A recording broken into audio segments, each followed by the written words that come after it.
Yeah, hello everybody. This is Howard, the Teaser King, coming to you with week 3 of college football. Um, I gotta make one comment on gold before I start. Gold's down like $40 today, and it's such a joke. Talk about a fixed game.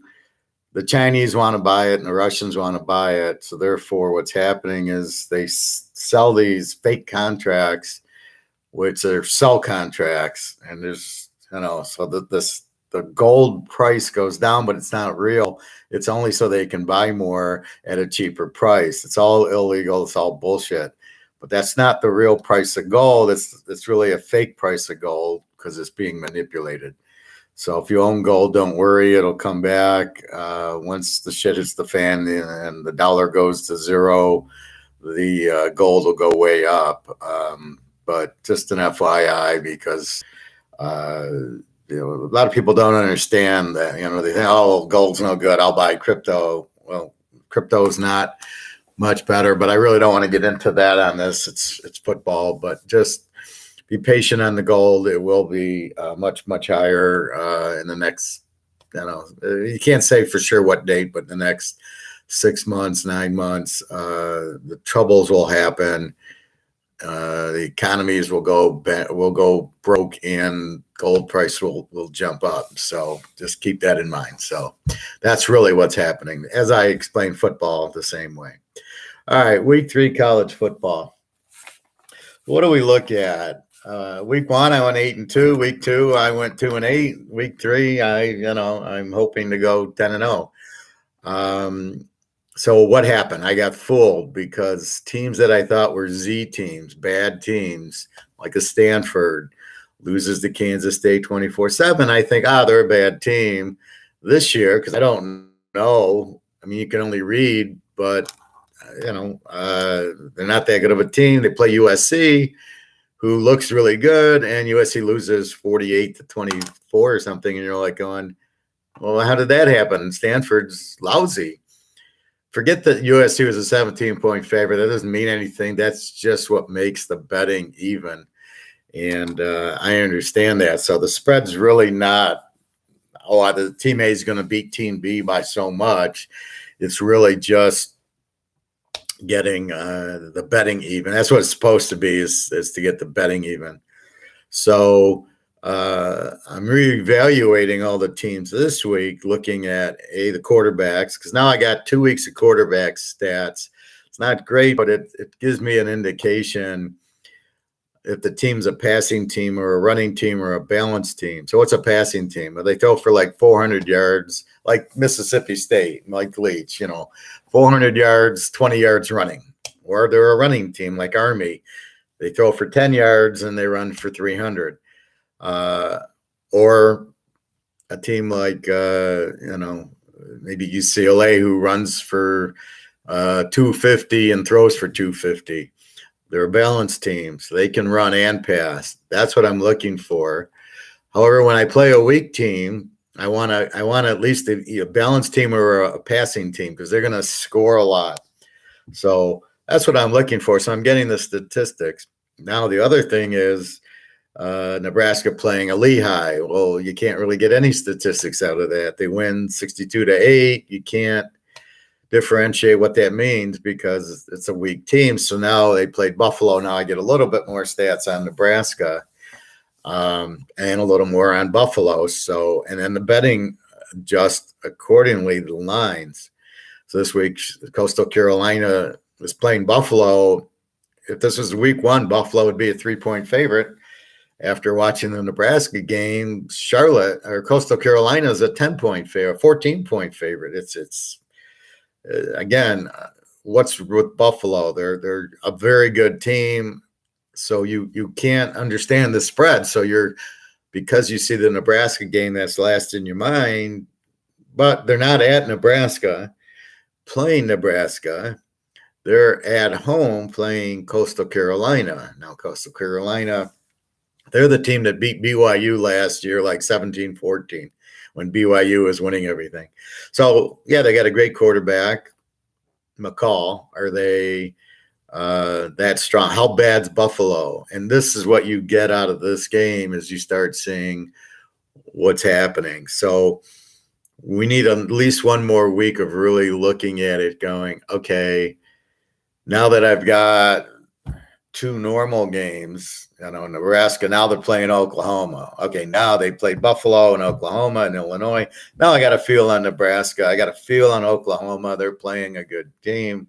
Alabama's playing Florida. I'll get a feel on those, although I think I like I understand Alabama. They're pretty much the same every year, and that's the difference. They're the same every year, but like Buffalo, like why did they drop off from last year? Or Michigan State or Notre Dame. And the biggest thing is it's college, so they're there usually 4 years, and when you have to replace star players, they move on to the pros. How are the next guys? Are they good? And then you see all these transfer portal things. Take Michigan State. They sucked last year, and all of a sudden, here's the transfer portal. They get a good running back, a quarterback I never heard of. Their defense looks good. All of a sudden, they look like a real good team, and they got 10 guys from the transfer portal, which is okay because when you get recruits, you don't know. The difference is they're not freshmen. They're probably juniors and seniors, and so now, okay, Michigan State's played 2 games. Now we're, okay, the Northwestern game was a shock. Then last week they played, I think it was Western Michigan or, no, that was Michigan. They played they played Lafayette, who's a Division II team. So you don't really learn anything against Lafayette, but you did see them against Northwestern.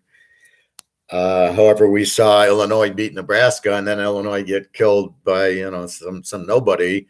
And then Nebraska goes and beats Buffalo. So from week 1 to week 2 to week 3, the changes are taking place. They're finding out if the quarterback can play or not. Like it was one team that switched quarterbacks already. I think it was Stanford. Their first week quarterback sucked. And they bring in the other guy. Why they didn't start the other guy? Probably because the other guy was a senior. And for some reason they think the seniors should play, but I don't know. But so that's what we're learning as we go. So probably after this week, I'll have a real good category. Are these teams Z teams or W teams? Are they really that bad? Are they A teams and B teams, or are they just pretending? Who's the team I'm thinking of? Kentucky. Kentucky beat South Carolina. They killed somebody else. Are they really that good? Well, we'll see when they start playing the big boys in the SEC. I don't think they're that good, but they're a surprise. So you look at that. There's a good game. Air Force, Utah State. Utah State, as I said, is Arkansas State. So Utah State's going to pass the ball, be more explosive than they've been in the last few years. Again, new coach, new quarterback, but he brought his quarterback from Arkansas State. Now, how good? Air Force killed Navy last week. How good are they? They're a good team. How good's Utah State? Are they going to be able to hang with the better teams? And this is what we'll find out this week. So one thing I like to look at are teams after a loss, because they come back strong. They're pissed they lost. They come back. So who lost last week? Okay, Ohio State, obviously, against Oregon. Texas lost to Arkansas.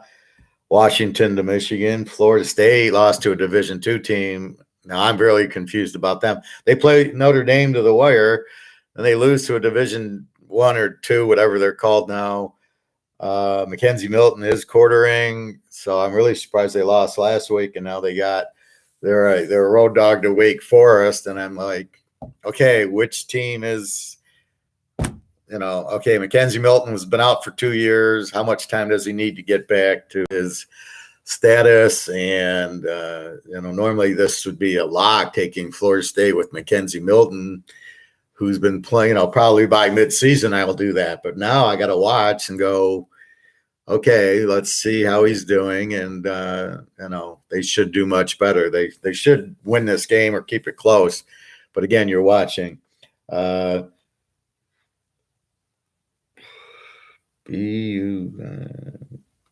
don't know who this other team is. USC's off of a loss. Utah's off of a loss. Iowa State lost to Iowa. Utah lost to BYU. That's a rivalry game. A lot of the rivalry games, I like taking the dog in if they're pretty even. There's one, I guess that's Buffalo is the team off of a loss that I can't pronounce. So those are your teams that you're going to get good effort from because they don't want to lose 2 in a row. The question is, how good are they? Most of these teams are very good. Ohio State, Utah, USC, Texas, new coach. Washington, I don't. Okay, you lost to Montana. Now you lost to Michigan. So now I don't know who you are.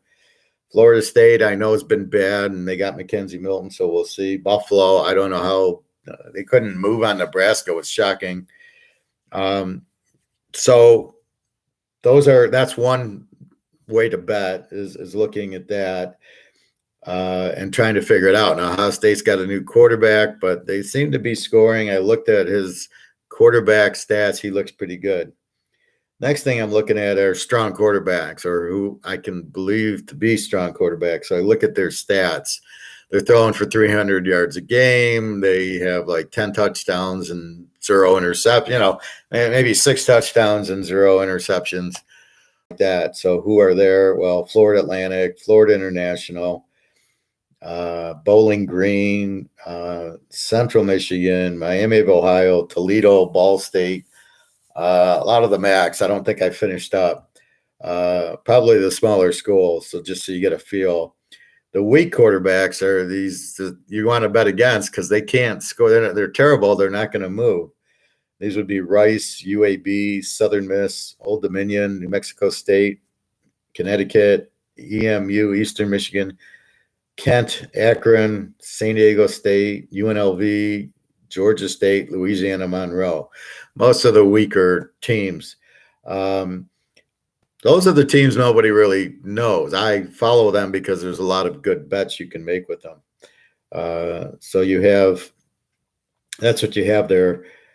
So you want to bet against like a Southern Miss or Kent, like Kent's playing Iowa. Iowa's laying 22, and you're like, well, do I play Iowa? How good's Kent? And then you can see they got a weak quarterback. However, they are an over team. They've been scoring a lot, so it kind of doesn't make sense that they're scoring a lot without a real strong quarterback. So they're probably running or they're getting defensive scores or whatever. So it just tells you is Kent really bad or not, which that's gets you there. So grading the teams, so you know who's what, and so how you can bet them. You want to bet a strong team against a weak team or a strong underdog in a big game. So I'm going to give you, here's my first pick. Baylor minus 17 against Kansas. So I look at Baylor. They're a good team. They're an over team. Their quarterback throws for a lot of yards. He throws for a lot of touchdowns, not a lot of interceptions. They're a high scoring team. Kansas is a Z team. They don't score a lot. They give up a lot of points, and they're an under team, which means they don't, they're scoring 10 points a game, but they're only giving up maybe 20 or so. So they are a Z and they're an under. So Z's means they score 10, they give up 30. Under means they're only scoring 10. So by definition, most Z teams, they could be over teams because they let up 50 points a game. So you don't want to bet them under. So they're probably only letting up like 30 points a game, which makes them like a 10-30 still a Z, but they're not laying 50. So when I look at this, I had Baylor 28-point favorites, my line, over Kansas because Baylor seems good and they're scoring a lot. The line comes out at 17. Okay, so it's already a teaser there. Over under 49. Well, it's hard to go over under with Kansas because you can't see if they're going to score, which then says, well, if you don't think Kansas is going to score because they got a bad quarterback and they don't score a lot, then you play Baylor, who's a good team. They're a B, so they got a good offense and a good defense. They score a lot. So that leads you to play Baylor, take them minus 17 down to minus 11. So that's the first play, and that's the logic behind it. Really, you just check, is the quarterback playing? I had one customer ask about injuries on a pick, And he says, well, should I still play the pick? There's some injuries. And really the answer is depends who's injured. If Tom Brady's injured, I'm not playing Tampa. However, if it's an O lineman or a D lineman, and he's a good player, you can replace O linemen, I think, not too difficultly. D linemen's, you're rotating 8 or 9 guys in anyway. The starting 3 or 4 linemen are not playing every snap. So you're rotating fresh guys in. So that's really, it might hurt the rotation, but is Tom Brady playing? Yeah, okay. So that's really the key injury that you're looking for and you're trying to avoid. So to me, if the quarterback is still playing, then I'm fine. I don't care about the linemen. I don't think that matters. So first pick, Baylor minus 11. The second pick, I'm going to go to East Carolina against Marshall. I love Marshall. Marshall was a very strong team. They blew out Navy. Good quarterback. They're an A team, so they score and they have a good defense. East Carolina, their quarterback's okay, but they're an under team, so they don't score a lot and they have a pretty good defense. Well, I look at the line and I had 10, and the line's 10 over under 58. So they're expecting some points. Marshall's at home. East Carolina throws a lot, but their quarterback's okay. He's not great, and they don't seem to run very well. So Marshall just focuses on, blitzing the quarterback, and they got a really good defense. They're not going to be able to run the ball in, and in the red zone, they're not going to be able to run the ball in. So you've got to keep that in mind. So Marshall seems healthy. The quarterback's there. They got a new coach, but so far hasn't seemed to screw it up like some of the coaches do. So I like Marshall, cutting them from 10 down to 4. They should win. They're at home. East Carolina doesn't have the defense to really bother them. Marshall's defense is very good. And East Carolina, they can throw, and you worry a little bit about a backdoor late touchdown, but only laying 4, that I'll take the chance on. But Marshall, it's just they're an A team. They're a very good team. I've seen them for years where they're a good team. Like Cincinnati, I don't have to watch. I know they're a very good team. The last 3 years since Fickle was terrible at Ohio State, and goes to Cincinnati, and I go, why would they get this guy? He's terrible. And he wasn't that good the first year. And then the second year they beat UCF. And then he got a quarterback, and then he built the defense. So now they're a really strong team, Cincinnati. I don't have to really look at them. That I know is they're an A team, especially in their division. So not worried about it. So Marshall's like that. They're a very good, strong team in their division. They're not an Alabama and Georgia and stuff, but they are very good. So Marshall should handle East Carolina pretty easily. Again, they're laying 10. We're cutting it to 4. So your teaser here is take Baylor minus 11 against weak Kansas. Take Marshall minus 4 against average East Carolina that doesn't score much. Marshall's defense should control the game. Other games to watch, obviously, Michigan State, Miami of Florida. Let's see how Michigan State really is against a good team on the road. Army 34 over Connecticut is a big number. Can a running team do that? Can they really blow them out? Good question. Don't know. Oklahoma, Nebraska. Let's see how good Nebraska is. They seem to be a one-man show with Martinez. He scrambles around. Oklahoma will have spies on him. He won't be effective. I saw them bring in the backup quarterback just because if they need throwing, they'll bring in this guy. Nebraska's defense was sound against the run against Buffalo, but Buffalo could pass on them. Oklahoma passes. So I think Oklahoma can score a lot on the game. We'll just see how Nebraska does. Cincinnati, Indiana. I thought Indiana would be favored in this game. I was going to jump on Cincinnati as a dog, but they make Cincinnati a favorite. So this is a game. Let's see how good they are. Let's see how good Michael Penix is. He hasn't been good because he hurt his knee. So is he now starting to get better, or is he just going to have problems with the injury? I wouldn't be surprised if Cincinnati wins the game, but because they're favored, I can't play them. Clemson, Georgia Tech. Clemson probably shuts them out. Looks like they have a strong defense, but their offense, this quarterback's not very good. So I don't know what to do with Clemson at this point. Maybe they'll get better offensively, but right now their offense is terrible. Alabama, Florida. It's a very good game. I don't think Florida, they just run the ball. They're not passing. You can't run on Alabama. So I think Florida's going to do something. Mullen's a good coach. I look for Florida to pass the ball more, or something. Alabama will score the way Alabama does. It's just what they do. So I thought about taking Alabama -8. I thought about the over, which is 59 to 53.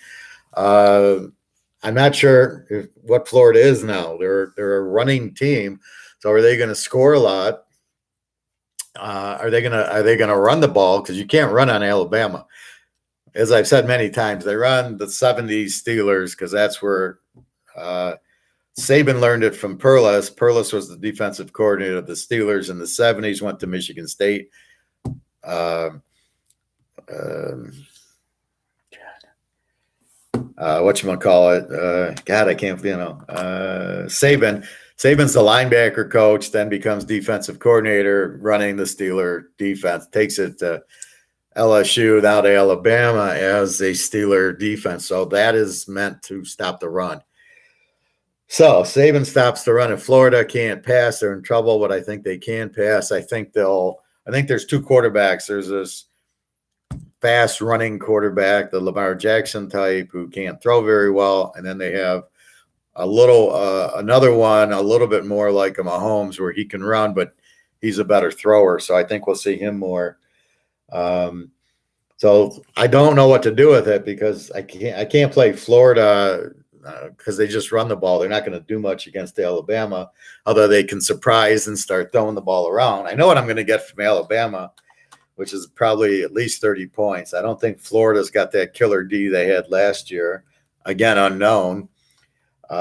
So it ends up where the way I played the game would be take the over in it, because I figure 53, Alabama's going to score in the 30s against anybody, right? Clemson, Ohio State, Florida, they scored 50 points on them last year, and Florida did not have a good defense, and I don't think it's any better. So I look for Alabama to score a lot. I think Florida, I don't know.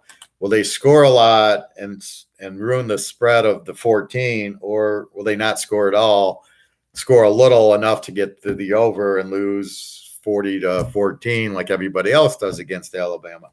This I don't know, but I feel safer in taking the over that Florida will score. I know Alabama will. And it's funny with Alabama, they always get like a pick six or a fumble, the pick six or a fumble at the 5, a punt return.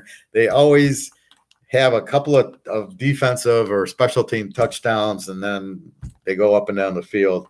So I played the game over. I think the over 59 down to 53 is 35-20 or 40-20, and I think that's very doable in this game. I'm not scared of Florida's defense. So that's how I look at it. The other game is Tulsa, Ohio State. Now, how is Ohio State? They lost. How are they going to be after the loss? This is the question. They'll obviously be pissed off. Can they do anything about it? The quarterback is weak. He's getting a little bit better. What it shows you is anybody can run this Ohio State offense, right? The Stout comes in, freshman, never quarterback. He's doing okay. He still put up 28 against Oregon. So you look at it, it's the system, right? And this is why I say Ohio State quarterbacks don't do well in the pros, because it's the system makes any quarterback look good in college. At Ohio State, the spread, they have good running backs and good receivers and a good line. And so for them, it's not hard to draft good receivers. It's not hard for them to get good running backs. He gets a quarterback. They look at the defense. They either run the ball, and if the defense comes up to the run, he throws it, or he, runs around. Maybe he runs. Maybe he throws it. So it just is anybody can look good in that offense, which then makes it, we draft him because look how good he was at Ohio State. But here you can see it's the system that anybody can run it is going to look good. Not, put the guy at Michigan. Is he going to be drafted? If Fields played for Georgia, would he have gotten drafted?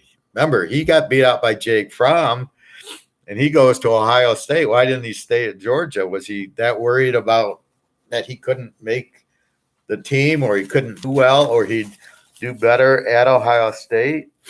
Is that what was at his stock? Because he couldn't beat out Jake Fromm. So how good was Fields?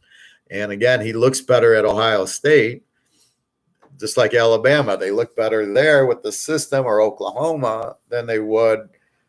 You put Martinez at the Nebraska quarterback at Oklahoma, he's the first pick. At Nebraska, he's not even going to get drafted. So a lot of it is the system. So Tulsa's an under team.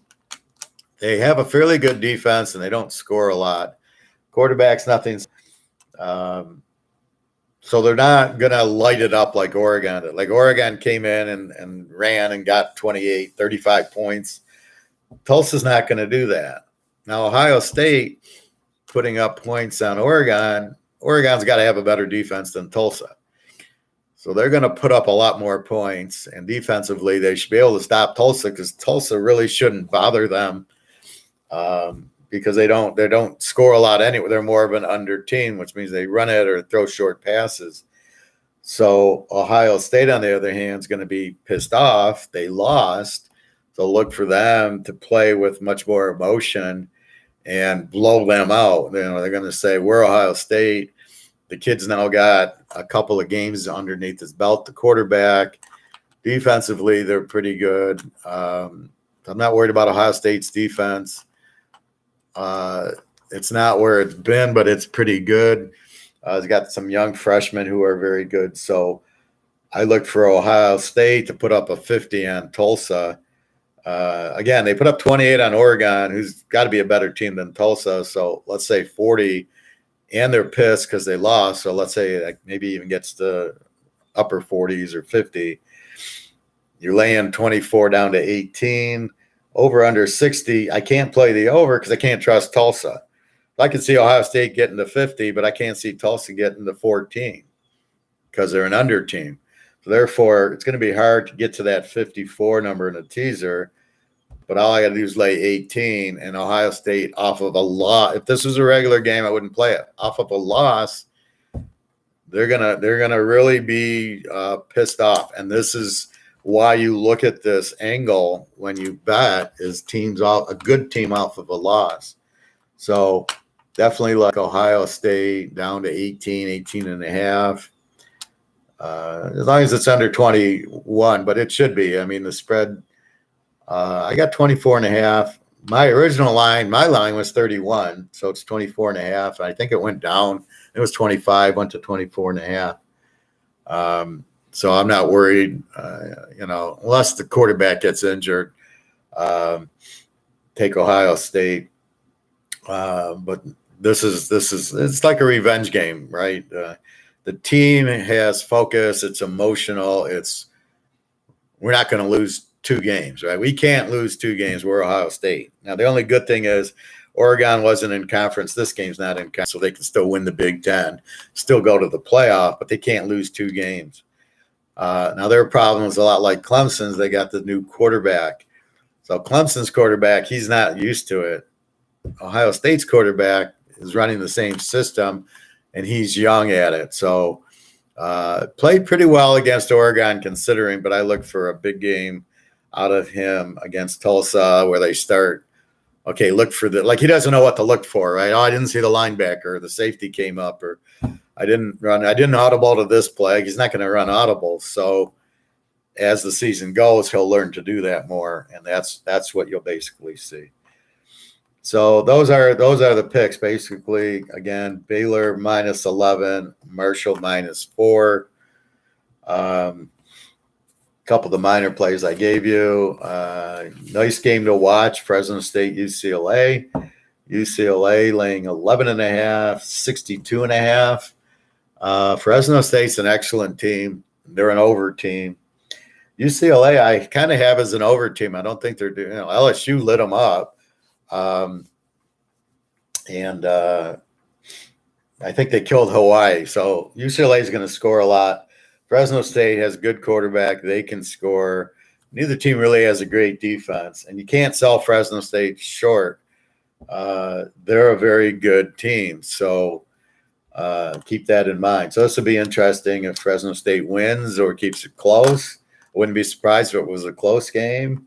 I would think it would be high scoring just because both teams score a lot, and I don't think neither has the great defense. So that's how I look at that, but that's a good game to watch. Arizona State, BYU. Arizona State's favored. BYU just beat Utah. Again, this is a game you got to watch. Arizona State's supposedly a very good team this year. Good offense, good defense. But BYU beat Utah, and Utah is supposedly just as good as Arizona State. So again, BYU at home, you don't know. They're well coached. They got good players. Should be a very interesting game. Boise and Oak State, another very good game. Boise's laying 457. I don't know how good's Oak State. They got a good quarterback. Their coach, they've been there. This is kind of like they're pissed off. We're the underdog. Why are we the underdog? Boise lost to UCF. UCF looks very good. So now you're questioning like that. What's the role here? So it's a good game to watch. How strong's Oak State? How strong's Boise? And I think this should be a close game here. Tulane, Mississippi. This should be first team to 50 wins. Tulane's the team that played Oklahoma 40-35, so they can score. Old Miss is whatchamacallit's team. I can't think of the coach. He's the coach that kept quitting everywhere. Tennessee, USC, and then went to Alabama. But I can't remember his name. Anyway, Mississippi will score a lot because that's what they do. So you got two overs slugging it out. However, the over-under went from 73 to 76. That's a high over. This game will be high scoring, but I hate once it gets over 70, it's really hard to bet an over or an under. It's funny. Teams tend to start running the ball, and you'll see a 0-0 at the half with these two teams, and you're going, what the fuck's going on? How did this happen? And they don't want the other team to have the ball. They start running, and then they inevitably lose because they're not playing their game. In a normal game, this game should be very, very high scoring, probably 100-point game. I'm not playing it because of 76, but definitely it should be a very high scoring game. If everything falls like last week, every high scoring game didn't go high. The low scoring games went high. So it was just one of those weeks last week. LSU plays Central Michigan. This will be an interesting game to watch. How good's LSU's defense? Central Michigan, I got a good offense, weak defense. LSU should light them up. But how good's LSU's defense? UCLA lit them up. How good's this LSU quarterback? I don't like him. What I saw at UCLA, I thought his mechanics were bad. Decision-making was terrible. All he did was throw the ball to number one, and then number one nobody could tackle him. So I don't know, but it's a good game. This is what you do. You watch the games to learn the teams. So Georgia, South Carolina. I got Georgia laying 17. They're laying 32, and I'm like, why the hell is Georgia laying 32? See, they put up a big number last week against nobody.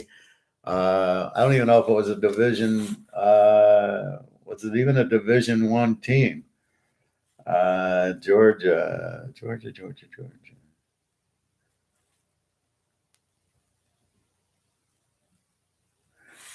Yeah, they played UAB 56-7. So what happens is everybody jumps on it and everybody goes, "Oh, Georgia, not the team we saw against Clemson that couldn't score a touchdown. So now I'm going to lay 32." Well, that doesn't seem right either. South Carolina is a good team. Georgia, good defense. I don't know, Bennett quarterbacks. Are they going to win by 30 again? Well, this will be a good test. Then we'll get a real view of Georgia. Good game, Penn State Auburn. Penn State's now laying 5, not 6. Normally, this would be take the dog over under 53. Let's see how good Auburn is. Penn State proved their worth by beating Wisconsin. So by beating Wisconsin at Wisconsin kind of keeps me off of taking Penn State even. Auburn's very good, but I like Bo Nix, and they got a new coach, so we got to see what kind of team this is. And this is what's problem with the new football. Even in the NFL, you got new coaches every few years. Look at the Lions. They bring in Patricia. He lasts 2 years. Now they bring in Patricia Jr. So, all is they're going to be bad because there's no experience. But most teams, Urban Meyer, how's he going to do? There's so many new coaches that come in, college and pro, and you don't know them. So you have no betting trends on them.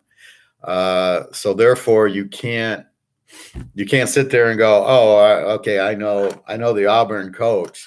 You can.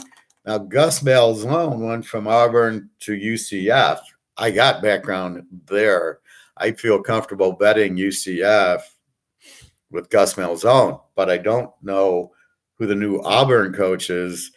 And until I see a few games, you have no idea. So once you know, then you can start betting them. So if I knew Auburn was Gus Malzahn's Auburn, I could take the 11 points and go, okay, they're going to keep it close. They could win. I don't know. They scored a lot of points in their first few games, again, against nobody. And Penn State, I know, beat Wisconsin is not easy in Wisconsin. Ohio State, Michigan have always had trouble there. So, I kind of think Penn State will win the game. I think it be a 10-point game, maybe. Over, under, I have no idea. Again, Penn State's got a good defense. Probably over. It'll be an emotional game. Probably a Saturday night whiteout or something. So you never know. But that's another good game to watch. So a lot of these games you want to watch and get a feel of the new coaches and the new players.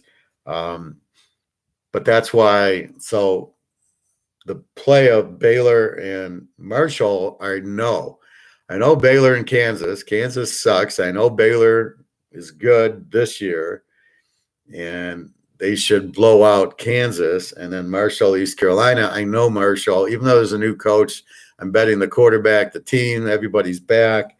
So that I feel more comfortable with. So that's what I'm looking for now is who can I trust and not get too the teams of Z, but really like Stanford, they lost to Kansas State and then they beat USC. So what do you have? So that's what I'm trying to avoid. That's my lesson learned from last week. Notre Dame, Purdue. Notre Dame seems to be a high-scoring team. They seem to score, but Florida State lit them up. So I don't think they have a lot of defense. They played Toledo, and Toledo had them beat 32-29. That's another 60-point game. So they're playing very high-scoring games. Purdue's playing very high-scoring games. They got a good quarterback. The coach is the old coach from Western Kentucky, Braun, who was the Louisville coach, and they put up a lot of numbers. So Purdue will score on them.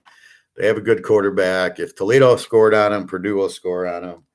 So that's another game that I think there's 7:58. Sometimes I write it and then the line changes and I write it again and I'm like, oh no, what do I have here? I think it's 57 and a half. So I do like the game over.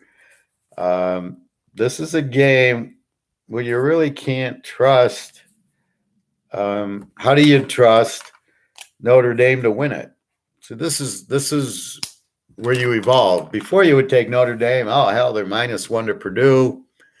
But if you watch, they barely beat Florida State. They could have lost to Toledo. I can't trust Notre Dame's going to win the game, so I can't go down to 1. But I do know there'll be a lot of points because I've watched what's going on. So this is where you change it to an over. So this is where you really evolve as a not only as a handicapper but as a gambler. You take it to the next level. So this is seriously master's level analysis that I am doing, that I've evolved into. In the beginning, yeah, it would have been, oh, well, Notre Dame's laying 7, we'll lay 1. Now I've gotten to the point where, what type of team do I got here? What's the quarterback like? What's the defense like? They give up a lot of points. What should happen in the game? Oh, it should be high scoring because neither team's got a defense. They both have good quarterbacks. They both have good coaches who like to score. It should be an over game. And that's really the highest level that you get when you're handicapping, when you're betting. That's what you're looking for. So you're trying to, what you're really trying to do is avoid losing. And every game that I pick, I look at what I think the final will be. Every game I pick, if I lose, I look at, why did I lose it? Why did I choose it? Why did I choose USC over Stanford? Because I thought Stanford lost to Kansas State and they sucked, and I liked Solis, the quarterback of USC, and I thought, well, Kansas State blew them out. USC normally blows them out, we'll blow them out. That was the logic, but then what happened? I don't know. Stanford, I think they changed quarterbacks. All of a sudden, they put up 48 on a good USC team. And you're like, and the coach gets fired. So, I mean, obviously expectations were, so that's why I lost. And now I'm more careful now. Oh, what's Stanford and USC like now? So now you're trying to learn which Stanford team is it, which USC team. And that's what you basically do. So that's what I was saying. Alabama, Florida, what are they like? I don't think Florida is not going to be explode. They don't have Trask. They don't have the receivers, Pitts and Tony and those guys. So now they're more of a running team. But I think with Mullen, they do have a passing quarterback. They got good players because they're Florida. So they know they're going to have to pass here. They can't run. So I do expect them to score. But again, it's a different team. Alabama's got a new quarterback, but he looks okay. Ohio State's new quarterback, but he looks like he's coming. So that's what you're looking for, is how are the new guys doing? How are the new coaches doing? And that's why those are risky. I'm not going to bet on high risk. I want to bet on low risk. And that's what we're doing here. So basically that's your picks. So again, Baylor -11, Marshall -4 is the play I'm giving. And I'm also giving you the Alabama over and the Notre Dame over, and Ohio State. So I'm giving you quite a few picks here. I got, I think, 2 locks going. I have a pro lock going. I love it.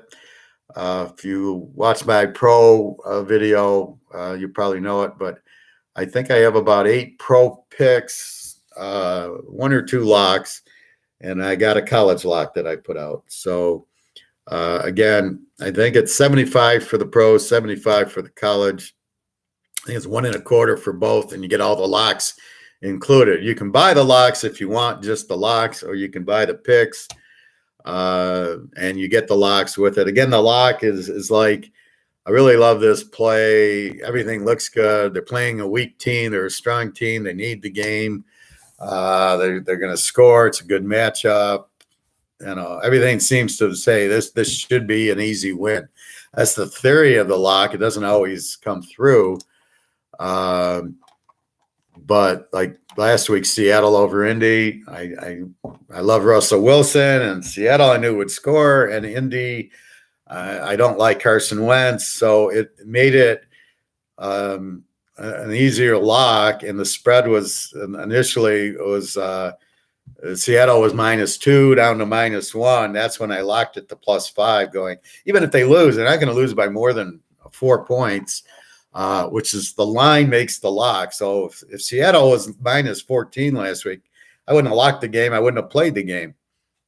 So a lot depends on the spread. I'm usually looking for a live dog, like a San Diego, like a Seattle, Baltimore maybe, who normally does very well. Kansas City, for example. If Kansas City was the dog to Baltimore this week, that would be my lock. Because KC, nobody can beat them by a lot. Maybe Tampa in the Super Bowl, but if they played at Tampa and they were getting 3, I would be betting Kansas City at 9. So there's a few teams I like as a dog. So that's what I look for, and it's just a confident thing that you're doing. So thank you, Andrew. If you have any questions, let me know. So that's kind of the theory behind it. I'm afraid people with these new apps are just betting to bet. Oh, we're going to give you $1,000 in app money if Notre Dame kicks scores a point, and then they don't realize that the lines are bad. The percentage, the juice is bad. That they can't collect. Oh, that 1,000 we told you about, you really can't collect. You got to bet it to collect it, and then you lose because a lot of these people don't have a clue. A lot of people are just betting.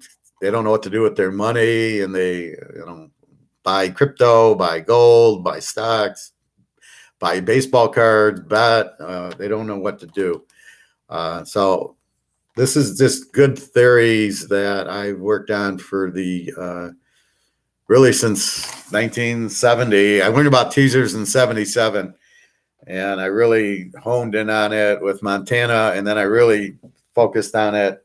I think it was in the mid 80s where I actually cut it to home favorites, home dog, road favorite, road dog, where you get the idea of the team. It's getting a little bit skewed because of all the movement. So I can give you a good trend on, like Kansas City, who's been stable in Seattle. I can tell you Seattle is a great road dog, and San Diego. But when it gets to these newer, like Jacksonville, now you got Urban Meyer and Lauren, what trends do I use? So I've got to be careful just blindly using trends to pick. I'm trying to look at the teams. Any questions, guys? I think I'm about done here, but if you want to ask me anything.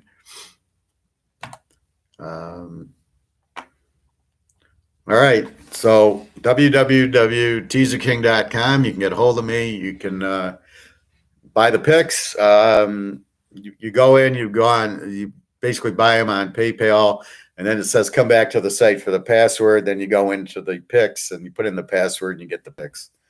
They're all in teaser form, so it'll be Baylor -11, Marshall -4 for how many units. A unit is clearly up to you based on your bankroll. So if you have $1,000, you might play $15, $20, $25 on a smaller play. On a lock, you might play $75. You never want one team to beat you or one game. You don't want to bet $1,000 on one game. That's your bankroll. Again, I win a percentage of the games. I don't win 100%. Do I know what I'm doing? Yes, but you can't. I'm still trying to predict what's going to happen, and it's not easy. So you have to take that into consideration. So anyway, have a good day, everybody. Again, www.teaserking.com. Take care. Thanks for watching, and good luck this week.